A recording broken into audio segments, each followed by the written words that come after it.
News 18 ಡಿಜಿಟಲ್ಗೆ ಸ್ವಾಗತ. ನಾನು ಅಜಿತ್, ದಕ್ಷಿಣ ಕನ್ನಡ ಜಿಲ್ಲಾ, ಪುತ್ತೂರು ವರದಿಗಾರ. ಪುತ್ತೂರಿನ ಸಂಚಾರಿ ಕಾಲೇಜು ಎಂದೇ ಗುರುತಿಸಿಕೊಂಡಂತಹ ಕಾಲೇಜಿನ ವಿದ್ಯಾರ್ಥಿನಿಯರು ಇಂದು ದಿಢೀರನೆ ರಸ್ತೆಗಿಳಿದು ಪ್ರತಿಭಟನೆ ನಡೆಸಿದ್ದಾರೆ.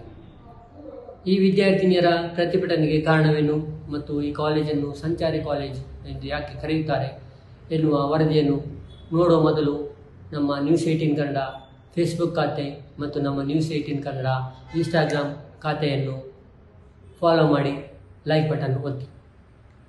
ಪುತ್ತೂರಿನ ಸರ್ಕಾರಿ ಪ್ರಥಮ ದರ್ಜೆ ಮಹಿಳಾ ಕಾಲೇಜು ಕಳೆದ 7-8 ವರ್ಷಗಳಿಂದ ಪುತ್ತೂರಿನಲ್ಲಿ ಕಾರ್ಯಾಚರಣೆ ನಡೆಸ್ತಾ ಇದೆ.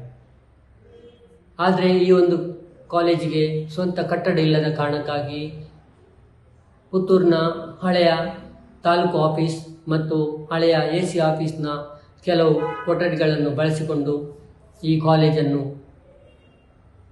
ಮುಂದುವರಿಸ್ತಾ ಬರಲಾಗ್ತಾ ಇದೆ. ಆದರೆ ಆ ಬಳಿಕ ಪುತ್ತೂರಿನಲ್ಲಿ ಮಿನಿ ವಿಧಾನಸೌಧದ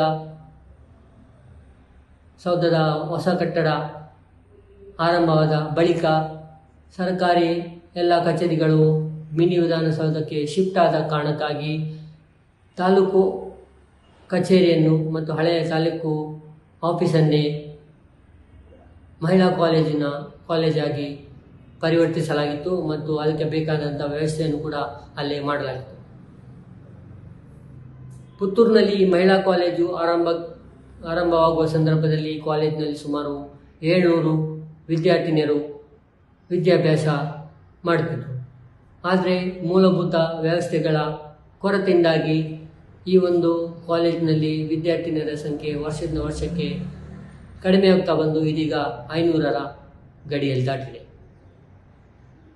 ಈ ಒಂದು ಕಾರಣಕ್ಕಾಗಿ ಈ ಒಂದು ಮಹಿಳಾ ಕಾಲೇಜಿಗೆ ಸ್ವಂತ ಕಟ್ಟಡ ಬೇಕು ಎನ್ನುವಂಥ ಒಂದು ಕಾರಣಕ್ಕಾಗಿ ಅಂದು ಶಾಸಕಿಯಾಗಿದ್ದಂತಹ ಶಕುಂತಲಾ ಶೆಟ್ಟಿಯವರು ಪುತ್ತೂರಿನ ಬನ್ನೂರು ಎನ್ನುವ ಪ್ರದೇಶದಲ್ಲಿ ಒಂದು ಜಾಗವನ್ನು ಮೀಸಲಿಟ್ಟಿತ್ತು. ಆದರೆ ಆ ಜಾಗಕ್ಕೆ ಕೆಲವು ಕಾನೂನು ಅಡ್ಡಿ ಎದುರಾದ ಹಿನ್ನೆಲೆಯಲ್ಲಿ ಆ ಒಂದು ಜಾಗದ ವಿಚಾರ ಅಲ್ಲಿಗೆ ನಿಂತಿತ್ತು. ಆ ಬಳಿಕ ಶಾಸಕರಾಗಿ ಆಯ್ಕೆಯಾದಂತಹ ಸಂಜೀವ ಮಟ್ಟಂದೂರವರು ಈ ಒಂದು ಮಹಿಳಾ ಕಾಲೇಜಿಗೆ ಇದ್ದಂತಹ ವ್ಯವಸ್ಥೆಯನ್ನು ಪುತ್ತೂರಿನಲ್ಲಿ ಇರಿಸಿಕೊಳ್ಬೇಕು ಮತ್ತು ಆ ಒಂದು ಕಾಲೇಜಿಗೆ ಸ್ಯಾಂಕ್ಷನ್ ಆಗಿದ್ದಂತಹ ಹಣವನ್ನು ಯಾವುದೇ ಕಾರಣಕ್ಕೂ ಸರ್ಕಾರಕ್ಕೆ ಹಿಂತಿರುಗಿಸಬಾರದು ಎನ್ನುವ ಕಾರಣಕ್ಕಾಗಿ ಪುತ್ತೂರಿನ ಮಹಿಳಾ ಕಾಲೇಜಿಗಾಗಿ ಪುತ್ತೂರಿನ ಬಳುವಾರ್ನಲ್ಲಿರುವಂತಹ ಎಲಿಮೆಂಟರಿ ಸ್ಕೂಲ್ನ ಕೆಲವು ಜಾಗವನ್ನು ಬಳಸಿಕೊಂಡು ಈ ಒಂದು ಮಹಿಳಾ ಕಾಲೇಜಿಗೆ ಕಟ್ಟಡವನ್ನು ಅಲ್ಲೇ ನಿರ್ಮಿಸುವಂಥ ಒಂದು ವ್ಯವಸ್ಥೆಗೆ ಮುಂದಾಗಿತ್ತು. ಸುಮಾರು 1.5 ಎಕರೆ ಜಾಗವನ್ನು ಈ ಒಂದು ಮಹಿಳಾ ಕಾಲೇಜಿನ ಕಟ್ಟಡಕ್ಕೆ ಮೀಸಲಿಡಲಾಗಿತ್ತು ಮತ್ತು ಸುಮಾರು ಸರ್ಕಾರದಿಂದ ಬಂದಂತಹ ಸುಮಾರು 6.74 ಕೋಟಿ ರೂಪಾಯಿಗಳನ್ನು ಈ ಒಂದು ಹೊಸ ಕಟ್ಟಡ ನಿರ್ಮಾಣಕ್ಕಾಗಿ ಬಳಸಲಾಗಿತ್ತು. ಸುಮಾರು 2 ವರ್ಷಗಳ ಹಿಂದೆ ಈ ಒಂದು ಕಟ್ಟಡದ ಕಾಮಗಾರಿ ಆರಂಭಗೊಂಡಿತ್ತು. ಆ ಬಳಿಕ ಕುಂಟುತ್ತಾ ಸಾಗುತ್ತಾ ಇದೀಗ ಈ ಒಂದು ಕಟ್ಟಡದ ಕಾಮಗಾರಿ ಅರ್ಧ ಮುಗಿದಿದೆ. ಈ ನಡುವೆ ಪುತ್ತೂರಿನ ತಾಲೂಕು ಕಚೇರಿಯ ಜಾಗ ಮತ್ತು ತಾಲೂಕು ಕಚೇರಿಯನ್ನು ಅದರ ಪಕ್ಕದಲ್ಲೇ ಇರುವಂತಹ ಸರ್ಕಾರಿ ಆಸ್ಪತ್ರೆಗೆ ಹಸ್ತಾಂತರಿಸುವಂಥ ಒಂದು ಪ್ರಕ್ರಿಯೆ ಕೂಡ ನಡೆಯಿತು. ಈ ಕಾರಣಕ್ಕಾಗಿ ಈ ಒಂದು ಸದ್ಯ ಕಾರ್ಯಾಚರಣೆ ನಡೆಸಿರುವಂತಹ ಮಹಿಳಾ ಕಾಲೇಜನ್ನು ಈ ಡಿಸೆಂಬರ್ ಒಳಗೆ ತೆರವು ಮಾಡಬೇಕು ಮತ್ತು ಅದನ್ನು ಶಿಫ್ಟ್ ಮಾಡಬೇಕು ಅನ್ನುವಂಥ ಒಂದು ನೋಟಿಸನ್ನು ಕೂಡ ಆಸ್ಪತ್ರೆಯ ವತಿಯಿಂದ ಕಾಲೇಜಿಗೆ ನೀಡಲಾಗಿದೆ. ಈ ನಡುವೆ ಸರ್ಕಾರಿ ಆಸ್ಪತ್ರೆಯಲ್ಲಿರುವಂತಹ ಡಯಾಲಿಸಿಸ್ ಕೇಂದ್ರವನ್ನು ಮತ್ತಷ್ಟು ಅಭಿವೃದ್ಧಿಪಡಿಸುವ ಒಂದು ಕಾಮಗಾರಿ ಆರಂಭಗೊಂಡಿದೆ. ಸುಮಾರು 2 ತಿಂಗಳ ಹಿಂದೆ ಈ ಒಂದು ಕಾಮಗಾರಿ ಆರಂಭಗೊಂಡಿತ್ತು. ಈ ಒಂದು ಕಾಮಗಾರಿ ನಡೆಸುವ ಸಂದರ್ಭದಲ್ಲಿ ಕಾಲೇಜಿನ ಎಲ್ಲ ತರಗತಿಗಳಲ್ಲಿ ಧೂಳು ಮತ್ತು ಇತರ ವಸ್ತುಗಳು ಸೇರಿ ವಿದ್ಯಾರ್ಥಿನಿಯರ ಆರೋಗ್ಯಕ್ಕೆ ತುಂಬ ಹಾನಿ ಉಂಟು ಮಾಡಿತ್ತು. ನಮ್ಮ ಕಾಲೇಜ್ನ ಫಸ್ಟ್ ಇಯರ್ ಬಂದಾಗಲೇ ಹೇಳ್ತಿದ್ರು ಸರ್, ಹೊಸ ಕಟ್ಟಡ ಆಗ್ತದೆ, ನೀವು ಚೇಂಜ್ ಆಗ್ತೀರಾ, ಶಿಫ್ಟ್ ಆಗ್ತೀರಾ, ಒಂದು ಸ್ವಲ್ಪ ಸಮಯ ಬಿಸಿಲಲ್ಲಿ ನೀವು ಕೂತ್ಕೊಳ್ಳಿಕ್ಕೆ ಅಂತ. ಅಲ್ಲಿ ಸೀಟ್ ಹಾಕಿದ್ದಾರೆ ಸರ್, ಮಾರ್ಚ್ ಏಪ್ರಿಲ್ ಅಂತೆಲ್ಲ ಹೊರಗೆ ನಮಗೆ ಬಿಸಿಲಲ್ಲಿ ಕೂತ್ಕೊಳ್ಳಿ. ಆ ಸೀಟ್ ಏನೋದಕ್ಕೆ ಎಲ್ಲರಿಗೂ ಹುಷಾರು ತಪ್ತದೆ, ಕೆಲವರಿಗೆ ರ್ಯಾಷಸ್ ಎಲ್ಲ ಆಗ್ತುಂಟು. ಅದರೊಟ್ಟಿಗೆ ಈಗ ಕಾಲೇಜನ್ನು ತೆಗೆದು ಕೂಡ ಹಾಕಿದ್ದಾರೆ, ಒಂದು ಸೈಡ್ ಅಲ್ಲೂ ಫುಲ್ ಧೂಳು ಕೂಡ, ಅದರೊಟ್ಟಿಗೆ ಆಣಿ ಎಲ್ಲ ಇಟ್ಟಿದ್ದಾರೆ. ಹೇಗೆ ಅಂತ ನಾವು ಕೂತ್ಕೊಳ್ಳುದು? ಹೆಣ್ಮಕ್ಳ ಹೆಲ್ತ್ ಅಂತ ಹೇಳ್ತಾರೆ, ಈ ರೀತಿಯಾಗಿ ಹೆಣ್ಮಕ್ಳ ಹೆಲ್ತ್ ಹಾಳಾಗುದಿಲ್ವಾ ಸರ್? ಇದೇ ನಮ್ಮ ಕ್ವಶನ್. ನಮ್ಗೆ ಹೊಸ ಕಟ್ಟಡ ಆದಷ್ಟು ಬೇಗ ಬೇಕು. ಅಂತ ಕಟ್ಟಿ ಕೊಟ್ಟೇನೆ ಅಂತ ಇಲ್ಲಿ ತನಕ ಕೊಡ್ಲಿಲ್ಲ. ಈ ಹೋರಾಟವನ್ನು ನಾವು ನಿಲ್ಲಿಸುವುದಿಲ್ಲ. MLA ಅವರು ನಮಗೆ ಹೇಳಬೇಕು, ಕಟ್ಟಿ ಕೊಡ್ತೇವೆ, ಆದಷ್ಟು ಬೇಗ ನಾವು ಹೋಗ್ತೇವೆ ಅಂತ. ಅಲ್ಲಿ ತನಕ ನಾವು ಎದ್ದೇಳುದಿಲ್ಲ. ಕ್ಲಾಸ್ ರೂಮ್ ಒಂದು ಸೈಡ್ ಬಿದ್ದಿದೆ ಸರ್, ಫುಲ್ ಹಾಳಾಗಿದೆ, ನಮಗೆ ಕೂತ್ಕೊಳ್ಳಿಕ್ಕೆ ಆಗುದಿಲ್ಲ. ಒಂದ್ ಸೈಡ್ ಬಿಸಿಲು, ಒಂದ್ ಸೈಡ್ ಆಸ್ಪತ್ರೆಯಿಂದ ಡಯಾಲಿಸಿಸ್ ಸ್ಮೆಲ್ ಬರ್ತಿದೆ ಸರ್. ಆದ್ರೂ ನಾವು ಕೂತ್ಕೊಂಡಿದ್ದೇವೆ. ಇನ್ನಾದ್ರೂ ನಮಗೆ ಕಟ್ಟು ಕೊಡ್ಬೇಕು ಸರ್. ಈ ಒಂದು ಸಮಸ್ಯೆಯನ್ನು ವಿದ್ಯಾರ್ಥಿನಿಯರು ಕಳೆದ 2-3 ವಾರದ ಹಿಂದೆ ಶಾಸಕರಾಗಿರುವಂತಹ ಅಶೋಕ್ ರೈ ಅವರ ಗಮನಕ್ಕೆ ತಂದಿದ್ದರು. ಅವರಿಗೆ ಈ ಒಂದು ಮನವಿ ಮಾಡುವ ಮೂಲಕ ತಮ್ಮ ಸಮಸ್ಯೆಗೆ ಸ್ಪಂದಿಸುವಂತೆ ಮನವಿಯಲ್ಲಿ ರಿಕ್ವೆಸ್ಟ್ ಮಾಡಲಾಯಿತು. ಆದರೆ ಈ ಒಂದು ಮನವಿಗೆ ಯಾವುದೇ ಸ್ಪಂದನೆ ದೊರೆಯದ ಹಿನ್ನೆಲೆಯಲ್ಲಿ ವಿದ್ಯಾರ್ಥಿನಿಯರು ಇಂದು ದಿಢೀರಾಗಿ ರಸ್ತೆಗಿಳಿದು ಪ್ರತಿಭಟನೆ ನಡೆಸಿದ್ದಾರೆ.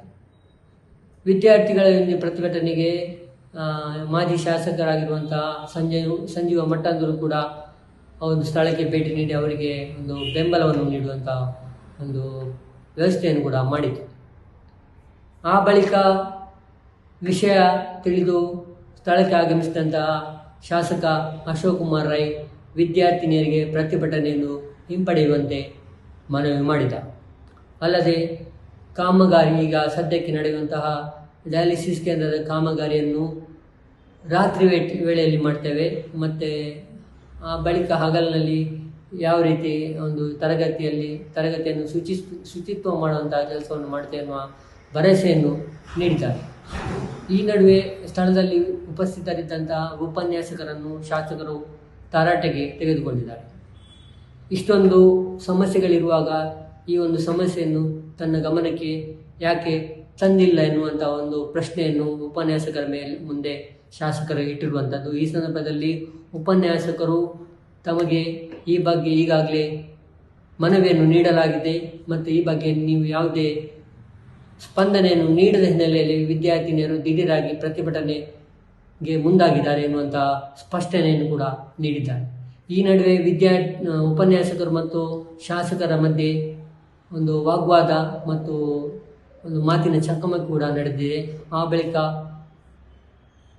ಶಾಸಕರು ವಿದ್ಯಾರ್ಥಿನಿಯರಲ್ಲಿ ಏಪ್ರಿಲ್ ತಿಂಗಳ ಒಳಗೆ ಹೊಸ ಕಟ್ಟಡಕ್ಕೆ ಎಲ್ಲರನ್ನು ಶಿಫ್ಟ್ ಮಾಡುವಂಥ ಒಂದು ಭರವಸೆಯನ್ನು ನೀಡಿದ ಹಿನ್ನೆಲೆಯಲ್ಲಿ ವಿದ್ಯಾರ್ಥಿನಿಯರು ತಮ್ಮ ಪ್ರತಿಭಟನೆಯನ್ನು ಸದ್ಯದ ಮಟ್ಟಿಗೆ ಹಿಂಪಡೆದಿದ್ದಾರೆ ಮತ್ತು ಮುಂದಿನ ಶಾಸಕರ ಮತ್ತು ಅಧಿಕಾರಿಗಳ ನಡೆಯನ್ನು ಗಮನಿಸಿ ಮತ್ತೆ ಪ್ರತಿಭಟನೆ ನಡೆಸುವ ಒಂದು ನಿರ್ಧಾರ ಕೂಡ ವಿದ್ಯಾರ್ಥಿನಿಯರು ಬಂದಿದ್ದಾರೆ.